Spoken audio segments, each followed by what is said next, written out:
Hello students, हमने पिछली class में देखा था कि जब किसी करंट कैरिंग कंडक्टर को अपन प्लेस करते हैं मैग्नेटिक फील्ड में तो उसके ऊपर फोर्स एक्ट करता है।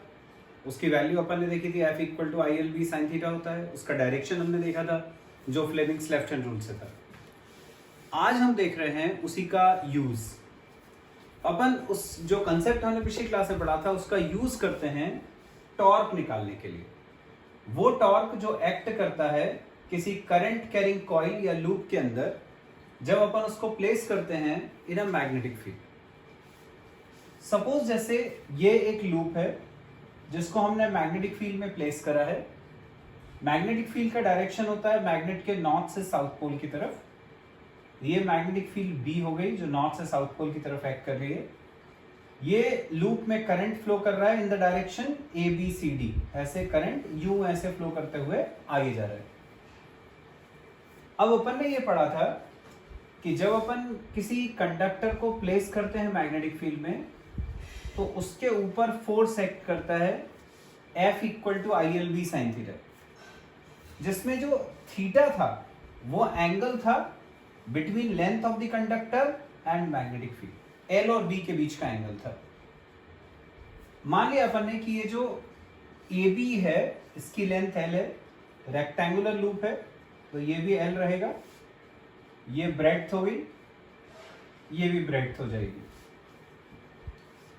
तो आर्म AB के ऊपर फोर्स एक्ट करेगा। फोर्स एक्टिंग ऑन AB ये होगा ILB साइन थीटा। और थीटा कितना है? ये जो लेंथ है कंडक्टर की वो मैग्नेटिक फील्ड के साथ परपेंडिकुलर है तो थीटा की जगह 90, तो साइन 90, साइन 90 1 हो गया। तो फोर्स एक्टिंग ऑन AB आ गया ILB। अब तुम्हें दिख रहा है कि ये जो CD है, ये वाला जो आर्म CD है वो भी तो मैग्नेटिक फील्ड के साथ परपेंडिकुलर है तो इसके ऊपर भी उतना ही फोर्स एक्ट करेगा। तो सेम फोर्स एक्ट करेगा ऑन CD ऑल्सो। जबकि ये वाला जो आर्म है CB, ये वाला जो आर्म है AD, ये दोनों कैसे हैं? ये मैग्नेटिक फील्ड के साथ पैरेलल है। यदि पैरेलल है इसका मतलब एंगल हो गया 0। जब एंगल 0 तो साइन 0, साइन 0 0, कोई फोर्स एक्ट नहीं करेगा। इसका मतलब फोर्स एक्टिंग ऑन CB और फोर्स एक्टिंग ऑन DA ये दोनों की वैल्यू 0 रहेगी। तो हमें ये तो पता चल गया कि ये जो दो आर्म्स हैं AB और CD इन पे फोर्स एक्ट कर रहा है, CB और AD के ऊपर कोई फोर्स एक्ट नहीं कर रहा। अब अपन ये देखते हैं कि ये जो AB के ऊपर फोर्स एक्ट कर रहा है और CD के ऊपर जो फोर्स एक्ट कर रहा है उसका डायरेक्शन क्या होगा। उसका डायरेक्शन हम निकालेंगे फ्लेमिंग्स लेफ्ट हैंड रूल से। AB के ऊपर अपन फ्लेमिंग्स लेफ्ट हैंड रूल लगाते हैं। ये लेफ्ट हैंड 4 फिंगर बताती है फील्ड का डायरेक्शन। फील्ड है ऐसे, ये हो गया फील्ड का डायरेक्शन। मिडिल फिंगर बताता है करंट का डायरेक्शन, थंब बताता है फोर्स का डायरेक्शन। करंट कैसे जा रहा है? ऊपर की तरफ, तो हमने इसको ऐसे टर्न कर दिया। ये फील्ड, ये करंट। अंगूठा बताएगा फोर्स। देखो कहां लग रहा है, अंगूठा अंदर की तरफ जा रहा है, मतलब इसके ऊपर फोर्स लगेगा इनवर्ड्स, इस पे अंदर की तरफ फोर्स लगेगा। वो जो अंदर की तरफ फोर्स लग रहा है उसको हमने ऐसे इंडिकेट कर दिया, ये इनवर्ड फोर्स हो गया। ऐसे अब ये वाला जो आर्म है CD, उसके ऊपर देखें फ्लेमिंग्स लेफ्ट हैंड रूल से, ये फील्ड का direction north to south. Current कहां जा रहा है? ऊपर से नीचे, ये करंट का डायरेक्शन। अंगूठा बताएगा फोर्स का डायरेक्शन जो कैसा है? आउटवर्ड से, बाहर की तरफ। इसका मतलब CD के ऊपर फोर्स लग रहा है बाहर की तरफ। वो बाहर की तरफ वाले फोर्स को हमने ऐसे इंडिकेट कर। इसका मतलब यह हुआ कि यदि करंट कैरिंग लूप था, उसमें करंट फ्लो कर रहा था, तो उसमें एक आर्म पे फोर्स लग रहा है अंदर की तरफ, एक आर्म पे फोर्स लग रहा है बाहर की तरफ। मतलब यदि ऐसा लूप है तो यहां पर फोर्स अंदर की तरफ और यहां पर फोर्स बाहर की तरफ।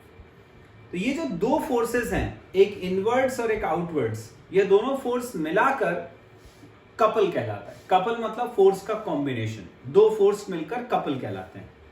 इस कपल का काम क्या होता है? इस कपल का काम होता है इस कॉइल को रोटेट करना। तो वो जो दोनों फोर्सेस हैं उनके कॉम्बिनेशन को अपन कपल बोलेंगे, और वो जो कपल है वो इसको रोटेट करने की कोशिश करेगा, इस कॉइल को घुमाने की कोशिश करेगा। यही प्रिंसिपल होता है इलेक्ट्रिक मोटर का, तुमने 10th क्लास में पढ़ा है। इलेक्ट्रिक मोटर में भी ऐसे ही होता है, करंट पास करता है तो मोटर घूमने लगती है, आर्मेचर घूमने लगता है, तो उसमें भी सेम प्रिंसिपल अप्लाई होता है। अपन को ये निकालना है कि जो दोनों कपल ने मिलकर इसको रोटेट करा, उसका जो टर्निंग इफेक्ट है जिसको अपन टॉर्क बोलते हैं, वो अपन को निकालना है। तो टॉर्क लास्ट ईयर पढ़ा तुमने, टॉर्क होता है force into perpendicular distance between the forces, ये टॉर्क का फॉर्मूला। फोर्स, दोनों फोर्स इक्वल थे, दोनों एफ थे, दोनों की वैल्यू थी ILB, तो फोर्स की जगह रखा ILB इनटू दोनों के बीच का परपेंडिकुलर डिस्टेंस जो हमें कैलकुलेट करना है। तो ये परपेंडिकुलर डिस्टेंस कैलकुलेट करने के लिए हम ये जो दो फोर्सेस हैं उनको अलग से बनाते हैं। एक फोर्स लग रहा था AB पे, एक फोर्स लग रहा था CD पे। तो ये जो AB पे फोर्स लग रहा है उसको मैंने ऐसे बनाया, इनवर्ड्स, अंदर की तरफ लग रहा था वो, ये A पे लग रहा था फोर्स इनवर्ड्स, ये पूरे CD पे लग रहा था आउटवर्ड्स, पूरे पे लग रहा है मतलब D पे भी लग रहा है, तो D पे फोर्स लग रहा है आउटवर्ड्स, ये आउटवर्ड्स हो गया। ये दोनों फोर्सेस की वजह से क्या हो रहा था, कॉइल ऐसी घूम रही थी, तो कॉइल घूमेगी तो A वाला पोर्शन अंदर जाएगा, D वाला पोर्शन बाहर आएगा, मतलब ये जो लूप है वो कैसा हो जाएगा, ऐसा यूं हो जाएगा। तो वो जो लूप की टिल्टेड पोजीशन है वो अपन ने ऐसे बना ली, A अंदर चला गया है, वो ये D बाहर की तरफ आ गया। ये दो फोर्सेस हो गए हमारे, ये वाले, एक इनवर्ट्स एक आउटवर्ड्स। अब अपन को चाहिए क्या, हमें चाहिए दोनों फोर्सेस के बीच का परपेंडिकुलर डिस्टेंस। परपेंडिकुलर डिस्टेंस कैसे निकालेंगे, इसको हमने पीछे की तरफ एक्सटेंड करा, यहां से एक परपेंडिकुलर डाला इसके ऊपर, ये सपोज ये है M, तो एक फोर्स ऐसा एक फोर्स ऐसा, तो दोनों के बीच का परपेंडिकुलर डिस्टेंस कौन सा हो गया, ये वाला, ये वाले फोर्स और ये वाले फोर्स के बीच का ये डिस्टेंस, ये हो गया perpendicular distance D। Magnetic field का डायरेक्शन कैसा था, मैग्नेटिक फील्ड ऐसी थी हॉरिजॉन्टल डायरेक्शन में, तो ये जो DA है उस पर भी मैग्नेटिक फील्ड ऐसी हॉरिजॉन्टल डायरेक्शन में एक्ट करेगी, वो horizontal direction of the magnetic field मैंने ये बना दिया, ये मैग्नेटिक फील्ड का हॉरिजॉन्टल डायरेक्शन हो गया।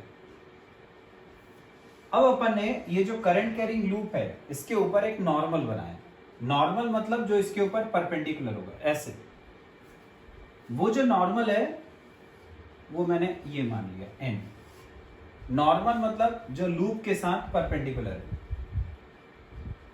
सपोज ये जो नॉर्मल है ये मैग्नेटिक फील्ड के साथ एंगल बना रहा है theta, normal to the loop angle बना रहा है with the magnetic field theta, ये थीटा है, ये पूरा एंगल 90 का था, तो ये वाला एंगल 90 माइनस थीटा हो गया,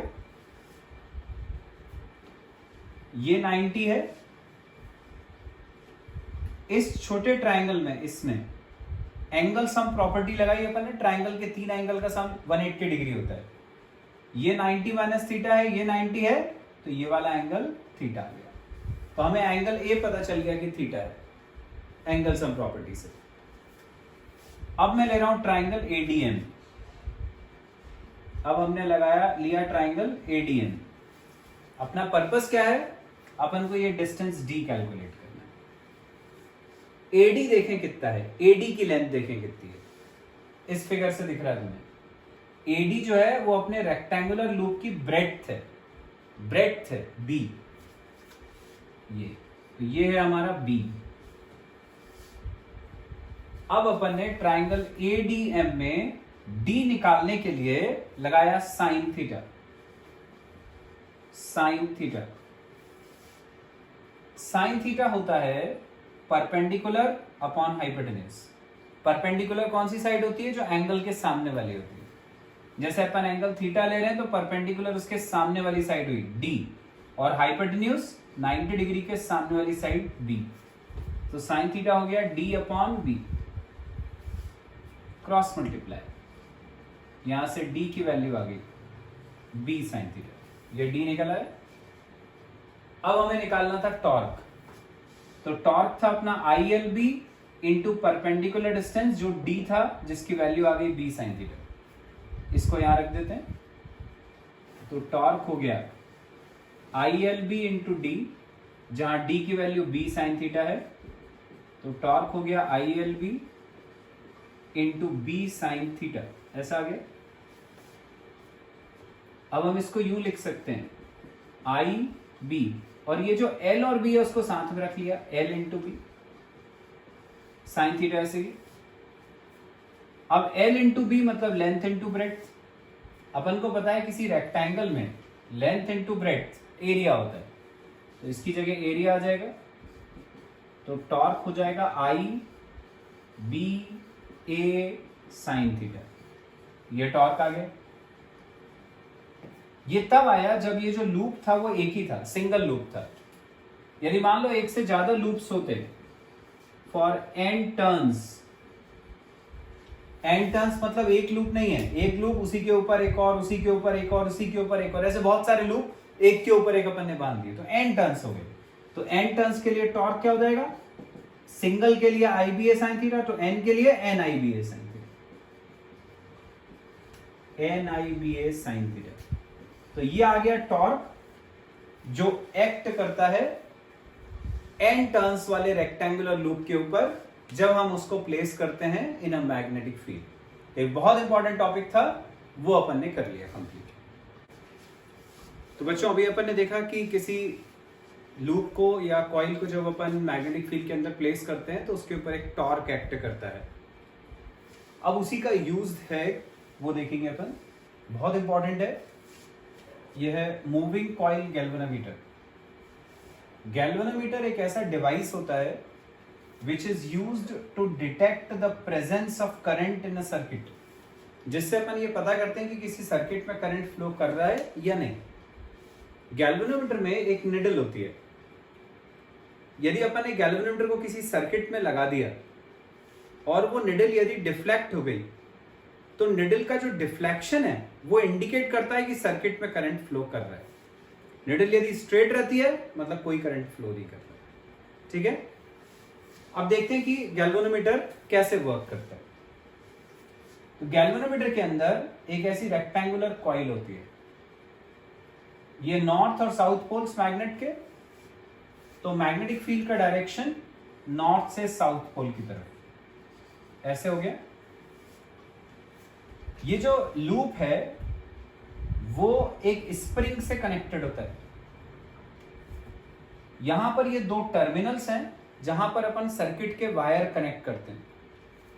सपोज अपन को जिस सर्किट में पता करना है करंट फ्लो कर रहा है कि नहीं कर रहा, उसके दो वायर अपन ने यहां पे कनेक्ट कर दिए, टर्मिनल T1 और T2 से। तो जैसे इसमें करंट आएगा वही करंट इस लूप के अंदर फ्लो करेगा। तो सपोज यदि वो करंट ऐसे फ्लो करते हुए जा रहा है, यूं ऐसे फ्लो कर रहा है, तो अभी अपन ने पिछले वाले डेरिवेशन में देखा था कि इसके ऊपर एक फोर्स एक्ट करता है F अंदर की तरफ, इसके ऊपर एक फोर्स एक्ट करेगा F जो बाहर की तरफ एक्ट करेगा। ये दोनों फोर्सेस जो हैं क्योंकि इक्वल और अपोजिट हैं, कपल बनाएंगे। कपल का काम होगा इसको घुमाना, और एक कपल जो है वो इस कॉइल को रोटेट कर देगा, इस कॉइल को घुमा देगा। उसका जो टर्निंग इफेक्ट है उसको अपन टॉर्क बोलते हैं।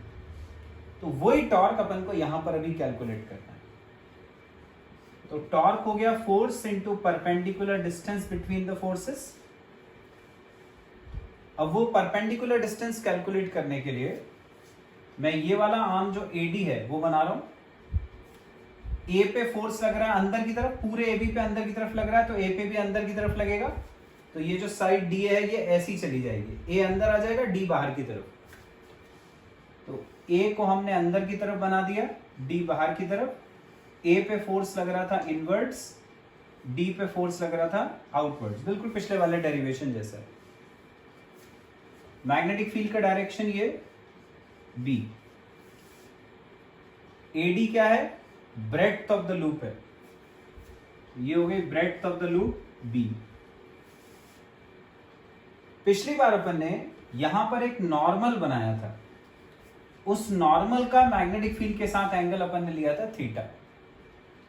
इस बार हमें नॉर्मल नहीं लेना है, ये जो लूप का साइड AD है वही मैग्नेटिक फील्ड के साथ जो एंगल बना रहा है उसको अपन ने थीटा मान लिया। ठीक है, मतलब जैसे लूप ऐसा है, मैग्नेटिक फील्ड का डायरेक्शन ऐसा है, ये लूप जो है जब घूमा ऐसा यूं, तो इसने मैग्नेटिक फील्ड के साथ ये एंगल बनाया, तो ये जो एंगल बनाया उसको अपन ने थीटा मान लिया, ये एंगल है थीटा। दोनों फोर्सेस के बीच का परपेंडिकुलर डिस्टेंस निकालने के लिए हमने जैसे पिछली बार किया था, इसको एक्सटेंड करा बैकवर्ड्स, यहां से परपेंडिकुलर डाला dm। ये जो dm है यही हुआ दोनों फोर्सेस के बीच का परपेंडिकुलर डिस्टेंस। इस परपेंडिकुलर डिस्टेंस को अपन ने d नाम दे दिया। तो टॉर्क हो गया force into perpendicular distance d। अब हमें ये d की वैल्यू कैलकुलेट करनी है। ये वाला एंगल थीटा है तो उसका करस्पॉन्डिंग एंगल ये भी थीटा हो गया। अब हमने लिया ट्राइंगल ADM, उसमें ये वाला एंगल है थीटा, कॉस थीटा निकाला, base upon hypotenuse d upon b। यहां से d की वैल्यू हो गई b cos थीटा, ये d निकला है। ये d की वैल्यू d की जगह रखेंगे और f की जगह पर फोर्स की वैल्यू, जो अपन ने फोर्स का फॉर्मूला पढ़ा था उससे, हमने फोर्स का फॉर्मूला पढ़ा था ILB sin थीटा। ये वो फोर्स है जो इस आर्म AB के ऊपर एक्ट कर रहा था। तुम्हें दिख रहा है कि ये जो आर्म AB है वो मैग्नेटिक फील्ड के साथ परपेंडिकुलर है, मतलब थीटा 90। तो फोर्स हो जाएगा ILB sin 90, sin 91। ये फोर्स की वैल्यू हो गई। जितना फोर्स AB पे एक्ट कर रहा है उतना ही CD पे एक्ट करेगा। तो फोर्स पता चल गया, ये परपेंडिकुलर डिस्टेंस पता चल गया था। अब ये दोनों की वैल्यू इसमें रख के टॉर्क निकालना है। तो टॉर्क हो गया फोर्स मतलब ILB इंटू D, जो हमने निकाला B cos थीटा। तो ये हो जाएगा टाउ इक्वल टू I और B को ऐसे ही रखा, L और B एक ब्रैकेट में कर लिया और ये cos theta. L into B मतलब length into breadth, length into breadth area. तो टॉर्क हो गया IBA cos theta. n turns हुए, यदि n टर्न्स हुए तो टॉर्क हो जाएगा NIBA cos theta, NIBA cos theta. ये टॉर्क निकल आया। ये वो टॉर्क है जो रिस्पॉन्सिबल है कॉइल को घुमाने के लिए। ये कॉइल ऐसी थी, एक फोर्स ऐसे एक्ट करा, दोनों ने मिलकर लूप बनाया, कपल बनाया और ये कपल ने इसको घुमा दिया। तो ये टॉर्क इसको रोटेट कर रहा है, तो अपन इसको बोलते हैं deflecting torque, tau D, deflecting torque. लेकिन अब इस टॉर्क के डिफ्लेक्शन की वजह से तुम देखो इस स्प्रिंग के ऊपर क्या फर्क पड़ेगा। यदि ये लूप ऐसा घूमा तो ये जो स्प्रिंग है ये भी ऐसी घूमेगी, पर ये नीचे से तो फिक्स्ड है। तो यदि इसको घुमाया अपन ने लूप को तो ये स्प्रिंग जो है वो ऐसी मुड़ जाएगी। अब स्प्रिंग कोशिश करती है कि वो अपनी पुरानी पोजीशन में जाए, तो वो वापस पुरानी पोजीशन में जाने की कोशिश करेगी। तो उसको पुरानी पोजीशन में लाने के लिए एक टॉर्क एक्ट करता है, उसको हम बोलते हैं रीस्टोरिंग टॉर्क। अब वो निकालते हैं अपन, restoring torque tau r, restoring torque. ये जो रीस्टोरिंग टॉर्क है वो इस बात पे डिपेंड करता है कि ये जो स्प्रिंग थी उसमें ट्विस्ट कितना था। ऑब्वियस सी बात है, स्प्रिंग को जितना ज्यादा मोड़ोगे उतना ज्यादा टॉर्क लगेगा उसको वापस घुमाने के लिए। मतलब कि जो रीस्टोरिंग टॉर्क है ये प्रोपोर्शनल होता है to the angle of twist. जिस एंगल से कॉइल घूमी थी उसके प्रोपोर्शनल होता है। प्रोपोर्शनलिटी का साइन हटाएंगे तो एक कांस्टेंट k, तो टाउ आर हो गया k थीटा। यहां पर k एक कांस्टेंट है जो स्प्रिंग के मटेरियल पे डिपेंड करता है, इसको हम बोलते हैं torsion constant, torsion constant of the spring. तो अपन ने दो टॉर्क निकाल लिए। अब एट इक्विलिब्रियम। इक्विलिब्रियम वो कंडीशन होती है जिसपे अपनी कॉइल जो है वो एक पॉइंट पे आके रुक जाती है। रुकेगी क्यों? क्योंकि देखो एक टॉर्क ऐसा था जो उसको घुमा रहा था, जिसको हमने बोला था डिफ्लेक्टिंग टॉर्क, वो उसको ऐसे घुमा रहा है। दूसरा रिस्टोरिंग टॉर्क जो स्प्रिंग के ऊपर एक्ट कर रहा था। तो डिफ्लेक्टिंग टॉर्क घुमाने की कोशिश कर रहा है, रिस्टोरिंग टॉर्क उसको वापस लाने की कोशिश कर रहा है। तो एक ऐसी स्टेज आती है जहां पर कॉइल जो है वो घूमना बंद कर देती है, रुक जाती है। ठीक है, उस कंडीशन को अपन इक्विलिब्रियम बोलते हैं।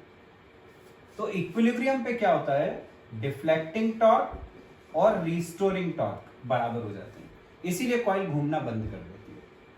तो अब अपन दोनों की वैल्यू रखेंगे, डिफ्लेक्टिंग टॉर्क और रिस्टोरिंग टॉर्क।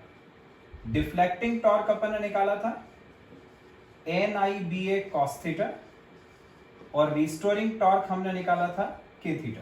दोनों को इक्वल करें, यहां से I की वैल्यू निकाली तो K upon NBA theta upon cos theta, ये करंट की वैल्यू आ गई।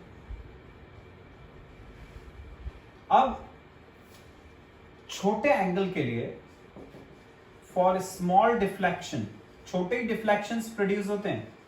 For small deflections cos theta की वैल्यू 1 होती है। फॉर एग्जाम्पल जैसे तुमने पढ़ा है कॉस जीरो 1 होता है। तो जब थीटा छोटा होता है तो कॉस के लिए वैल्यू 1 होती है। तो यहां कॉस थीटा की जगह अपन ने 1 रख दिया, तो I इक्वल टू आ जाएगा K upon NBA theta. Cos 0 1 हो गया, कॉस थीटा की वैल्यू 1 होगी फॉर स्मॉल एंगल। अब ये K मैंने बताया था टॉर्शन कांस्टेंट होता है स्प्रिंग का, जो उसके मटेरियल पे डिपेंड करता है, तो वो कांस्टेंट रहता है। एंड नंबर ऑफ टर्न्स, जो लूप है वो कितने हैं, तो वो भी कांस्टेंट वैल्यू है। बी मैग्नेटिक फील्ड, अपन ने नॉर्थ और साउथ पोल को चेंज नहीं करा तो मैग्नेटिक फील्ड नहीं बदलेगी, तो वो भी constant. A area of the loop, length into breadth, वो भी कांस्टेंट। मतलब ये सारी चीजें कांस्टेंट रहती है। तो हम इक्वल टू और कांस्टेंट को हटाकर प्रोपोर्शनलिटी का साइन लगा सकते हैं। तो I हो गया प्रोपोर्शनल टू थीटा। इसका मतलब जितना ज्यादा करंट फ्लो करेगा निडल जो है वो उतना ज्यादा रिफ्लेक्ट होती है। तो करंट और थीटा दोनों डायरेक्टली प्रोपोर्शनल होते हैं। ये प्रिंसिपल होता है मूविंग कॉइल गैल्वेनोमीटर, MCG इसका शॉर्ट फॉर्म होता है। तो ये मूविंग कॉइल गैल्वेनोमीटर का प्रिंसिपल है कि करंट और डिफ्लेक्शन डायरेक्टली प्रोपोर्शनल होते हैं। ये जो कांस्टेंट था K अपॉन NBA, इसको हम बोलते हैं गैल्वेनोमीटर कांस्टेंट।